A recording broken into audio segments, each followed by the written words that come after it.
Hello，大家好，今日會教大家一啲包裝花束嘅小技巧。首先呢，就要準備一束乾燥花，咁我喺上一條片呢已經教過大家點樣整噶啦。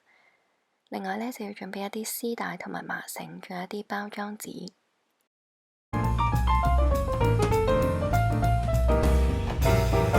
上一條片就教大家整咗呢一束小花可以擺喺屋企，但係如果你要送俾人嘅時候，當然就係要包裝啦。需要嘅就係一束已經整好嘅小乾花啦。膠紙、雪梨紙呢個係60×60嘅絲帶，同埋麻繩一條。最後呢，我哋今次嘅主要呢就會用到呢一個雙色嘅包裝紙，咁佢係2隻顏色嘅，做起上嚟呢就會令到成朵花呢更加有層次感。我需要有一把鉸剪。首先呢，我哋就將拷貝紙一分為2。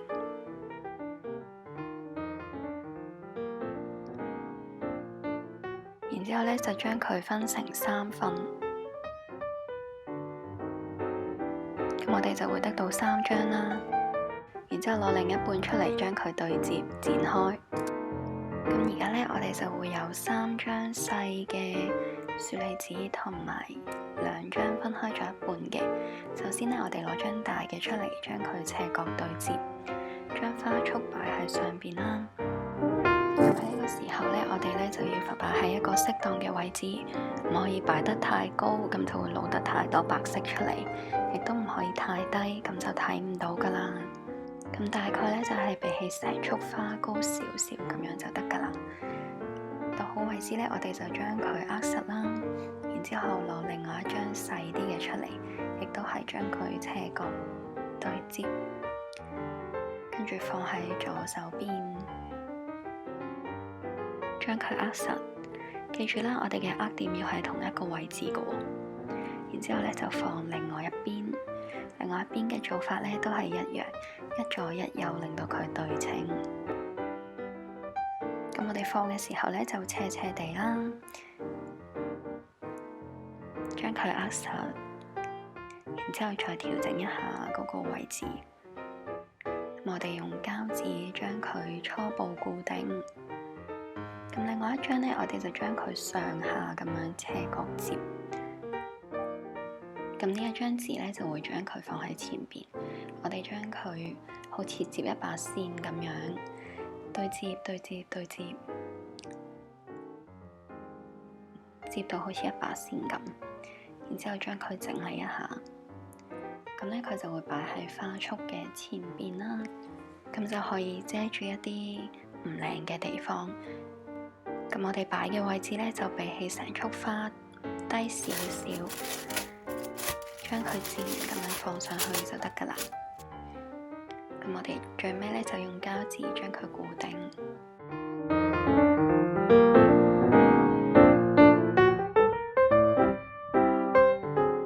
咁我哋幫束花着完底衫之後呢，依家就可以幫佢着出邊件褸啦。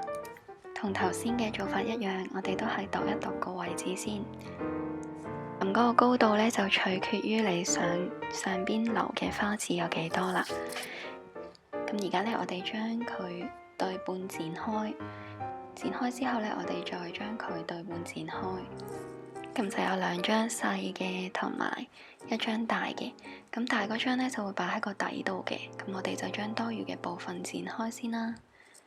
跟住就攞另外1張出嚟，同頭先嘅做法一樣，都係對半剪開，再剪開，將多餘嘅部分剪走。咁我哋將包裝紙都剪好晒之後呢，我哋就而家開始包裝花束啦。咁我哋就有4張細啲嘅，同埋2張大嘅，一共呢就需要用到6張嘅花紙。咁攞其中1張大啲嘅出嚟，擺喺個底度，將佢斜角對接咗，然之後喺虎口位嗰度握實。記住呢，都係要用翻同一個握點。握完之後呢，就將後邊嘅部分推返佢入去，咁樣呢，就可以做到一個比較輕盈、豐盈嘅感覺。咁另外1張呢，就喺左邊，都係啦，將佢放喺同一個握點，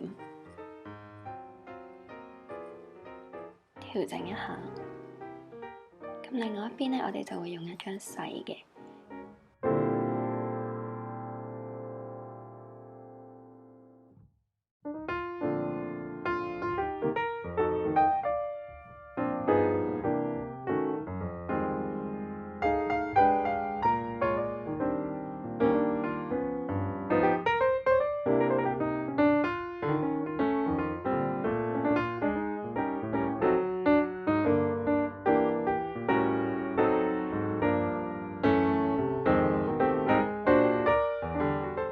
咁做完左右兩邊呢，我哋就將最後一張紙放喺前邊。咁前邊呢，我哋就將佢接一個 Z 形，跟住放上去。然之後呢，再慢慢咁樣調整。咁前邊嘅包裝紙呢，會係最難整嘅，大家就可以練習多幾次啦。包完之後呢，我哋就出到我哋嘅麻繩。放完之後呢，我哋就將成束花調整一下嗰個形狀啦。最後呢，我哋就用麻繩將佢成束花綁實。綁嘅時候呢，我哋就攞一隻手指勾住，跟住打一個圈，將佢掹緊，然之後綁一個死結，咁就得㗎啦。如果覺得用麻繩綁呢太難，就可以用膠紙嚟代替，咁相對呢就會簡單少少。最後呢，我哋再調整一下包裝紙嘅位置，調整到差唔多呢，我哋就可以綁上絲帶。